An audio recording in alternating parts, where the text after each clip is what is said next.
Last weekend before Thanksgiving and on Blues Time in the City. You say I be bashing men's. Man bashing? That's Miss Jody. Man bashing. She's talking this weekend. And Tina Turner's birthday is on Thanksgiving Day, so we're showing Tina much love. Join me, Roger Bailey, for Blues Time in the City. Your weekend stop for the best in blues and southern soul. This weekend, right here.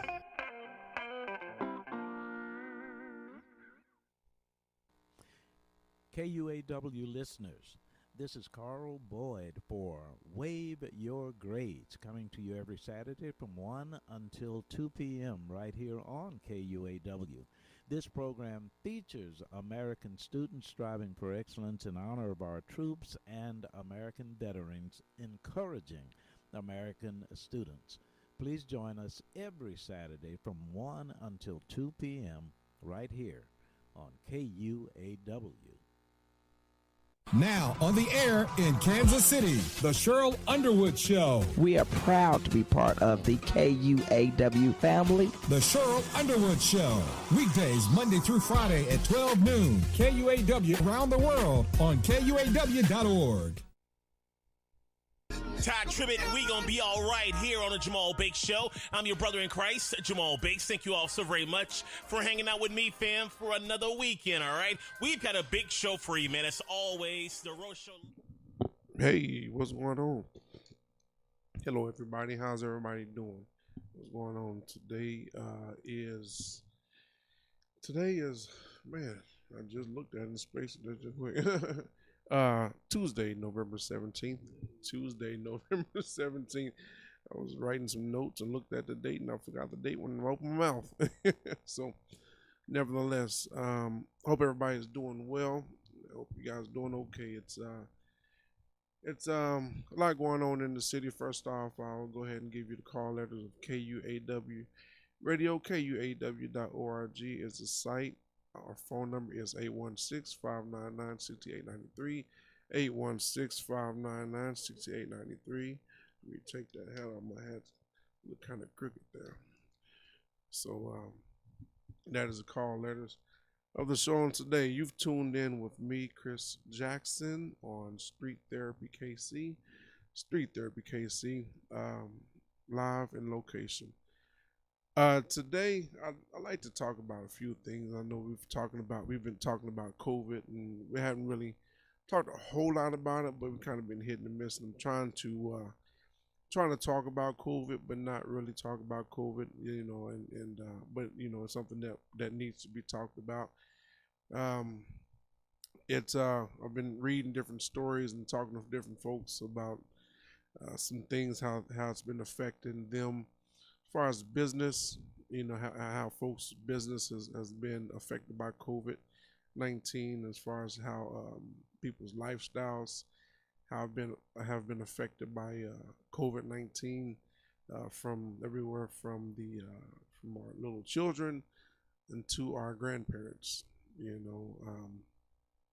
Speaking of grandparents, making sure that they're all right, and speaking of which, I need to call my grandma, make sure she's okay. It's been a little bit since I've talked to her, but I've been hearing that she's okay and no excuse not to call.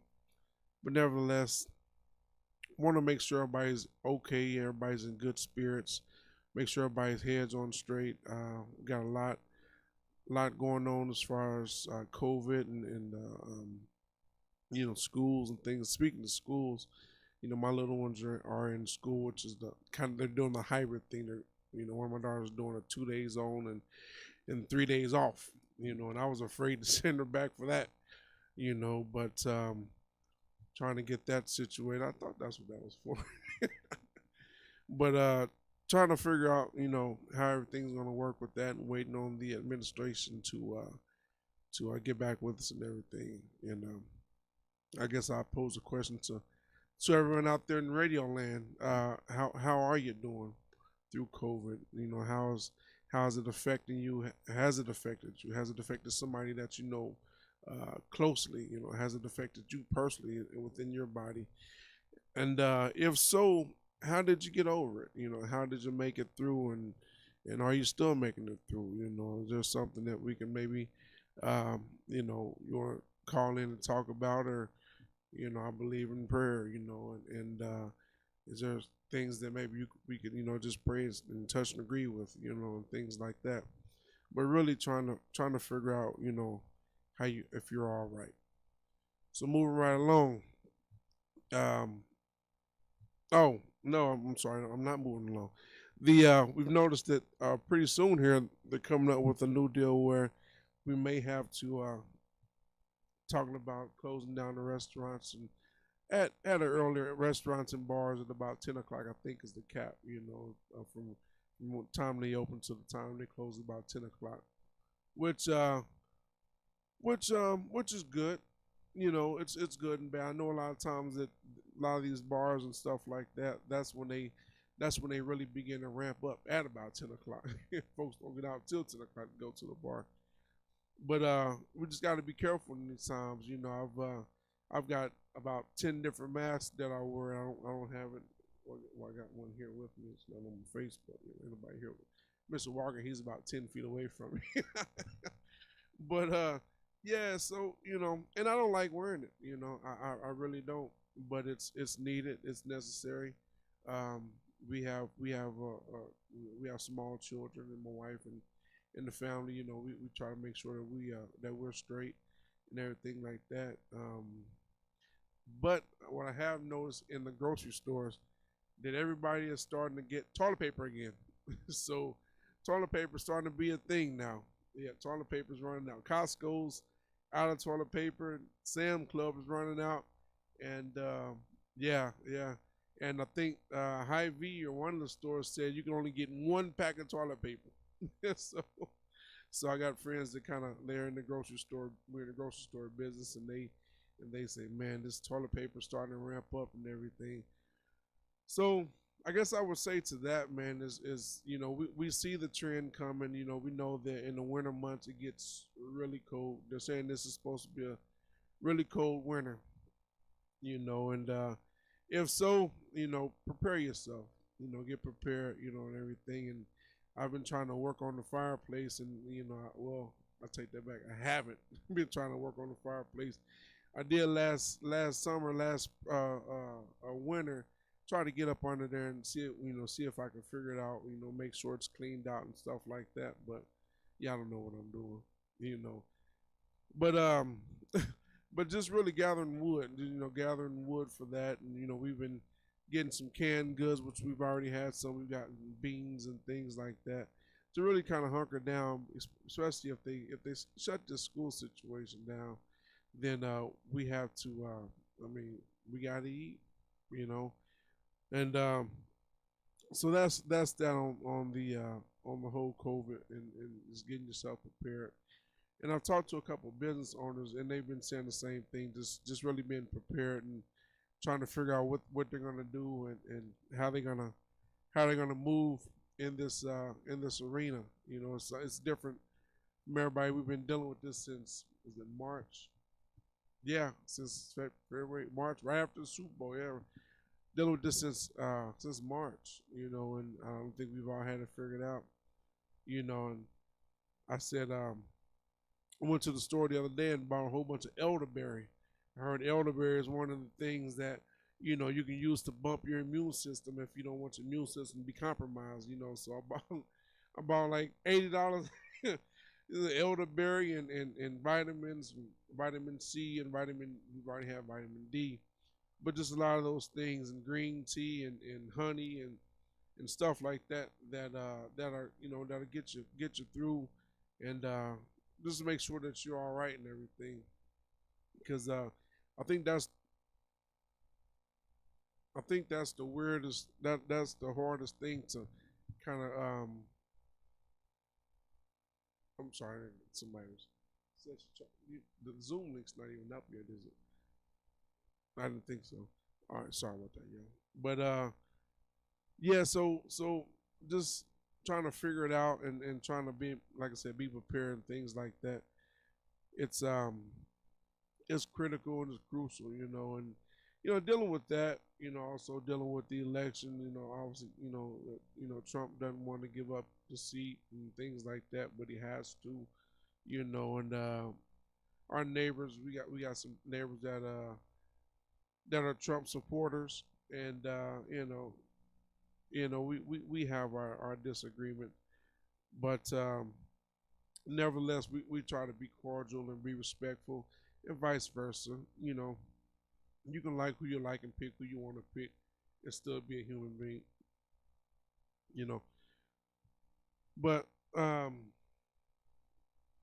so on that note, I was looking at an article the other day that talked about um, the Million MAGA movement, and it's almost like the Million Man movement or Million Man March, but it's the Million MAGA, Make America Great Trump situation, his movement or whatever the case. Now, I don't know if he spearheaded this or if this was people that just wanted to kind of rock with him and stir the pot. But I thought that was a bit disrespectful. When you're taking something that, clearly they don't like Minister Farrakhan, but you take that and you turn it and turn it into the Million MAGA movement. I thought that was wrong. It's one thing to take something from somebody, but it's another thing to create your own stuff. I'm sorry, guys. I'm sending this message to this lady here. Yeah, and what this is we have a guest coming in at about the 4:30 hour, and she's trying to get into the link here. We'll get her squared away here real quick. Thank you for your patience. But nevertheless, we look. There we go. We look at all the things that are going on, like I said, with COVID and with the elections and with us being quarantined and having to social distance. I mean, next week is Thanksgiving. Next week is Thanksgiving, and they're saying that we may just have gatherings of 10 or less people. And to be honest with you, that's kind of how it's been for the last few years at my family's house. Even before my mom passed away last year, it was just, folks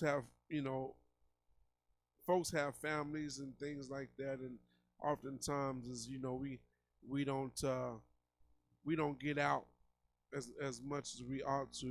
I remember my grandmother's every year, Christmas Eve, we would always get over there as far as because she worked on Christmas, and we would always get there, and just after so many years, you would kind of see folks getting married off and things like that, and start their own families, and I come by and maybe I won't, maybe, and we've seen that, and it was a bit troublesome at first, because you're used to seeing everybody there, and everybody's not there, and folks move out of state, and folks move far away, and you just kind of see your family kind of thinning out a little bit, and you call folks, hey man, you want to make us? Nah, not this year, and then not this year becomes not this year, not this year becomes not this year, and it's disheartening, but even with COVID, man, I don't know how it's gonna be. It'd be the second year without my mom, and my mother was usually the one to set everything up for everybody. It's my grandmother, but be the second year, and this year be different because we won't be able to move around freely like we used to. And they even said Santa Claus is gonna be behind the plastic case. Man, it's just a lot going on. I was talking to a couple of friends of mine that felt like they were, didn't know what to do and things like that, as far as just being able to move businesses and things like that. And I don't own a business, so I really can't relate to them on that. All I can say is, man, just find creative ways to kind of move around. You have to, because if you don't, then you'll get stuck, and then your business will go down. I think there was a friend of mine, I was talking to a lady that's a caterer, and they were saying that a lot of their catering stuff has gone down, and they haven't really been able to kind of move in that space as far as catering. So everybody's, yeah. All right, listen here. We're going to take a quick break here. Excuse me, everybody. We'll jump back on the other side. Be right back.